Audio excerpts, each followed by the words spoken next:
Juan Carlos Monedero para, sin embargo, con la pieza la miel, las abejas, Trump, las moscas y la mierda.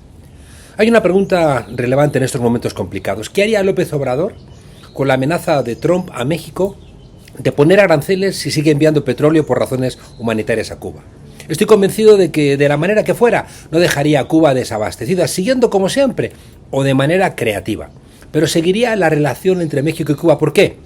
Porque lo que uno piensa, además, lo que uno ha pensado durante una buena parte de su vida, no te lo pueden dictar de manera contraria desde fuera. Además es lo inteligente. ¿Por qué? Porque tenemos una experiencia. La izquierda se ha roto en muchos países precisamente por haber renunciado a políticas que son la identidad de la izquierda. Y algo esencial. ¿Alguien piensa que si cedes ante Trump eso va a apaciguarlo? Milton Mayer, un periodista norteamericano, judío de origen alemán, publicó en 1955 el libro Creían que eran libres, explicando cómo se impuso el nazismo en Alemania, entre gente normal, entre gente del día a día, que fue acostumbrándose a renunciar a la fibra moral en su país. Hay una conclusión de Mayer que nos da luz sobre lo que está pasando hoy con Trump. Dice Mayer, lo que preocupa a los tiranos es la resistencia en sí, no la ausencia de las pocas manos que se precisan para ejecutar el tenebroso trabajo de la tiranía. Lo que los nazis necesitaban calcular era en qué punto las atrocidades harían que la comunidad despertase y recuperase sus hábitos morales. Dicho punto puede desplazarse hacia adelante si se declara una emergencia nacional o la Guerra Fría, incluso más allá si la guerra es caliente. Pero sigue siendo el punto al que el tirano debe acercarse siempre y no sobrepasar nunca. Si sus cálculos quedan muy por detrás del talante del pueblo, se arriesga a sufrir un golpe en sus propias filas. Si van muy por delante, una revolución popular. ¿Nos suena lo que está pasando con el ICE y Trump?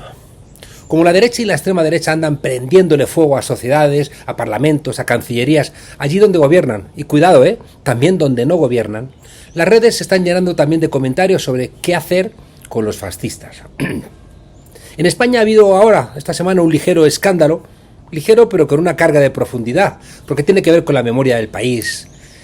Se convocaron en Sevilla unas conferencias sobre la Guerra Civil Española, a la que finalmente renunciaron algunos de los invitados, algunos destacados. La renuncia desatada por un joven talentoso y exitoso, Javier Uclés, molestó como una patada en la entrepierna al organizador, el famoso escritor Arturo Pérez Reverte. Y junto a él, por supuesto, a todos los medios reaccionarios que saben muy bien eso de hacerse las víctimas. Las razones de la renuncia de algunos escritores, profesoras, políticos, ha tenido que ver con el título, que en realidad era muy desafortunado de esas jornadas. Se llamaba La guerra que perdimos todos. Porque es una barbaridad, porque cae en la equidistancia con la que el fascismo siempre ha querido limpiar las culpas de aquella barbarie, del golpe de Estado, que pusieron en marcha Franco, Mola y Sanjurjo, 3 militares asesinos, ayudados, vaya usted por Dios, a saber, por Hitler y por Mussolini. La guerra civil la empezaron los que dieron el golpe de Estado, que eran fascistas, monárquicos, golpistas, algún banquero, y la jerarquía de la Iglesia Católica, mientras que la perdieron entre 150.000 y 200.000 españoles fusilados por Franco, 500.000 exiliados, 350.000 encarcelados, condenados a trabajos forzados, torturados, y además les robaron sus bienes y a decenas de miles de mujeres sus hijos. La guerra la perdieron millones de españoles que perdieron la democracia. En el acto convocado por el autor del Capitán a la Triste estaban al menos 2 personas que no dudarían en dar hoy mismo otro golpe de Estado para tumbar al gobierno de Pedro Sánchez o cualquier otro gobierno de izquierdas. Y tampoco, lo dudo, ahí había gente que escribiría en las listas de los ultimables. Esta semana también ha renunciado a la cadena SER un humorista que tuvo el tremendo desafío de reírse de los medios carroñeros que, con el accidente ferroviario en España, pues han hecho eso, carroña. Y dijeron las redes que se había reído este humorista de las víctimas. Era mentira. Y el ataque ha sido inclemente, como hace siempre la derecha cuando ve que puede hacer sangre. Ahí contra este periodista han estado los periodistas de la derecha, las presentadoras de la derecha, los comentaristas de la derecha. Con los periodistas de izquierda nunca hay corporativismo que valga. Cuando finalmente este periodista y humorista renunció, las redes de la extrema derecha sacaron pecho. Ya nos hemos cargado a otro, porque era lo único que les importaba. Las víctimas nunca les han interesado. Las usan para su pelea política, Y eso ocurre en México, en Argentina, en Chile, en Ecuador, en Colombia. Son idénticos en todos sitios. Una de las reflexiones de las redes, atribuyéndosela a los sospechosos habituales, aunque no es verdad que le hayan pronunciado ellos, decía lo siguiente: una abeja no desperdicia energía intentando convencer a una mosca de que la miel es mejor que la mierda. No termina de convencerme la frase, porque los seres humanos somos todos seres humanos, no hay seres humanos mitad humano, mitad mosca, y tampoco seres humanos, mitad abejas. Aunque sea verdad que unos chapoteen en la mierda y otros trabajen en el más dulce de los alimentos. Me preguntaba si se aplicaría esta frase a Donald Trump, a los mercenarios del ICE, del ICE, que es la Gestapo particular del presidente del pelo naranja, y al tiempo a todos los que apoyan las barbaridades que está haciendo el presidente norteamericano en tantos sitios, prendiéndole fuego al planeta. Pero tenemos que entender que si no vale para todos los que apoyan a Trump, sí que vale para una parte considerable, y eso tenemos que entenderlo. Va siendo hora de que entendamos que Trump no es, como bien dice Giuliano D'Empoli, un acontecimiento, sino que es una época. Él es el producto de algo que está ahí y que tiene la virtud de, además de ser un síntoma, de ser catalizador, es decir, de servir como animador y vivificador de la reacción que le ha apoyado. La representa y también la potencia. Por tanto, no es verdad que sea un mero accidente que se pasará pronto cuando la gente tenga conciencia y vuelva a votar a los demócratas. No, hay un enorme giro a la derecha. Y ese giro es emocional, no es racional, y por eso hay que entenderlo en esos términos. Piensan que Estados Unidos se hunde y quieren un cirujano de hierro, y por eso Trump está ahí. Él y, por supuesto, su exceso de testosterona. Esta semana se ha publicado un estudio que se llama Después del MAGA, después del Make America Great Again, que analiza el universo que apoya al presidente del pelo naranja. Las cifras son preocupantes. Ahí sale que un 30% de los 77 millones que le votaron son integristas, religiosos, gente que cree que son el pueblo bueno, que Estados Unidos está en peligro por culpa de los inmigrantes, de la izquierda, de los sindicatos, de los ecologistas, de los malos, infernales satánicos americanos, que se merecen el infierno. También odian, por supuesto, a los países que no se humillan a los norteamericanos, porque son supremacistas. Son también esos vecinos chivatos que defienden al ICE, a los que les parece bien que acribillen a Priti, a René Good, que lleven a juicio a niños para deportarlos, que los usen para que sus padres tengan que salir de sus casas y entonces en la calle los detengan, o que los cacen en el trabajo, en misa o en un partido de fútbol como si fueran alimañas. Hay otro sector intermedio que es el que normaliza ese corrimiento hacia la derecha. ¿Por qué? Pues porque son profundamente contrarios al ecologismo, al feminismo, al pacifismo y a la igualdad racial, es decir, están en contra de lo que llaman la agenda woke. Hay un tercer grupo que son los republicanos tradicionales, que piensan en términos de su partido. Y hay un último grupo, ese último grupo, son los moderados, a los que les molesta Trump, les gustaría que no fuera Trump como es, pero les pesa sobre todo su odio a la izquierda.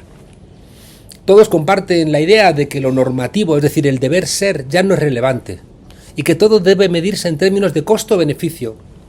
Y la agenda anti-woke, la agenda contra esos movimientos de izquierda, es el pegamento simbólico. Si devastar Gaza es rentable, pues adelante con la devastación.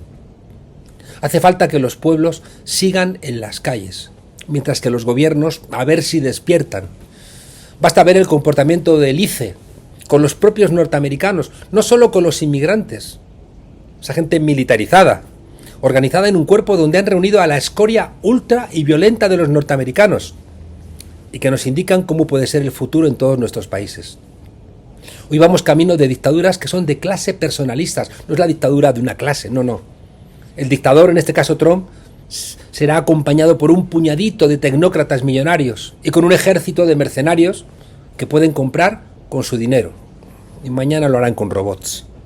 Cuanto más se tarde en pararles los pies, será más difícil. Si quiebra nuestra línea roja moral, iremos como en el tango cuesta abajo en la rodada. A Trump le molestan todas las que se llaman instancias multilaterales, es decir, instancias donde todos los países tienen los mismos derechos, donde tiene que hablar en igualdad de condiciones como la ONU. Y por eso se ha inventado la Junta de Paz. ¿Para qué? Para gestionar el futuro de Gaza, es decir, para convertirlo en un lugar de lujo. Gaza se lo ha entregado a un asesino, a Tony Blair, que fue corresponsable de en torno a 1 millón de muertos en Irak. 1 millón de muertos, con la mentira de la existencia de armas de destrucción masiva. A ese le entrega la gestión de Gaza. Y también a su yerno, Kushner, que es una rata inmobiliaria que va a hacer negocios, levantando una ciudad de veraneo para ricos sobre las ruinas de Palestina. En la Junta de Paz, donde solo hay dictadores y presidentes que están arruinando a sus países, como la Argentina de Milei, se pretende sustituir a la ONU. Y además cada país debe pagar para estar presente $1.000 millones, un precio que por supuesto no debe aportar Estados Unidos. Por supuesto, en la Junta de Paz está Israel y está Netanyahu. Esa misma lógica es la que ha llevado a Trump a presionar para quedarse con Groenlandia. ¿Qué ocurre? Que sus aliados, tanto los de la extrema derecha europea y también los arrodillados del resto de Europa, quizá con una tenue contestación de España y Dinamarca, le han dicho que eso ponía en riesgo incluso la OTAN. Y cosa no menor también, hasta el Mundial de Fútbol. Cuidado con jugar con algunas cosas. Ha reconocido la prensa norteamericana que el objetivo de las sanciones a Venezuela no era otro que debilitar al gobierno de Maduro. Los venezolanos que están fuera del país le deben a Obama, a Biden y a Trump el favor de haberse tenido que ir fuera del país, fuera de Venezuela, porque los norteamericanos querían robarse el petróleo del país. Sigue ahora mismo Venezuela rodeada de barcos, de aviones, de drones, de misiles, con una pistola en la sien viendo cómo le roban el petróleo y le devuelven como posibilidad de la paz y contra su voluntad un porcentaje que es verdad que no es pequeño del petróleo que sale del país y que está yendo a dos fondos que deben gestionar el bienestar de los venezolanos. Trump sabe que él puede rodear con el ejército más poderoso del mundo a un país pequeño como Venezuela y piensa que lo puede hacer también con México, que lo puede hacer con Colombia. Pero cuidado, a Venezuela no ha podido ponerla de rodillas, igual que le pasó en Vietnam. Y por eso sigue siendo tiempo para Venezuela, para Colombia, para México, de ganar tiempo. Trump sabe que puede perder las elecciones del medio término, del midterm, que son en noviembre de 2026. Y si Trump pierde la Cámara de Representantes y el Senado, es muy probable, y él lo sabe, que sea destituido en un impeachment, que es la salida más natural para el deterioro acelerado que sufren los Estados Unidos, sin contar, según la tradición norteamericana, que le pueda pasar antes algo. Trump tiene su propio país en pie de guerra. ¿Podrá generar un conflicto armado entre la Guardia Nacional y el ICE, el ICE, que le permita declarar el estado de sitio y anular las elecciones? Él ya dijo que no quería marcharse, ya ha dicho incluso que le parece bien ser un dictador. Porque si lo que tiene por delante es la cárcel, va a seguir con la política de patada y hacia adelante. En algún momento los países del mundo tendrán que pararle los pies. Porque si no, la fibra moral de nuestros países se va a debilitar. Y deben hacerlo con legitimidad para que los propios norteamericanos se den cuenta de que votaron a un loco. Eso sí, con ayuda de Elon Musk, que se compró Twitter, junto con la amplia mayoría de los medios de comunicación que pusieron ahí, en este momento de crisis del modelo capital y de la hegemonía norteamericana, a este señor. Trump puede frenarse, como hemos visto en Groenlandia o con el ICE en Minneapolis. Hitler, cuidado, hacía lo mismo que Trump. Amenazaba y si encontraba muchas respuestas se replegaba. Hasta que volvía a intentarlo. Porque cada cesión a Trump le engrandece y cada derrota le enfada. Pero ese enfado anima a los buenos norteamericanos, los norteamericanos decentes que están en la calle. Y también Canadá está plantando cara a su vecino. E Irán no está dispuesto a dejarse humillar por mucho que una guerra entre Irán e Israel sea el sueño húmedo del asesino Netanyahu. China también ha dicho que no va a dejar sola a Cuba. Son demasiados frentes para Trump. Incluso la ciudadanía europea se está sintiendo humillada por el comportamiento de sus dirigentes. El apaciguamiento nunca ha frenado a los fascistas. Y la gente que ha estudiado el fascismo sabe que en Estados Unidos ya hay hoy un gobierno caminando a pasos agigantados hacia el fascismo. No es tiempo de quedarse simplemente mirando.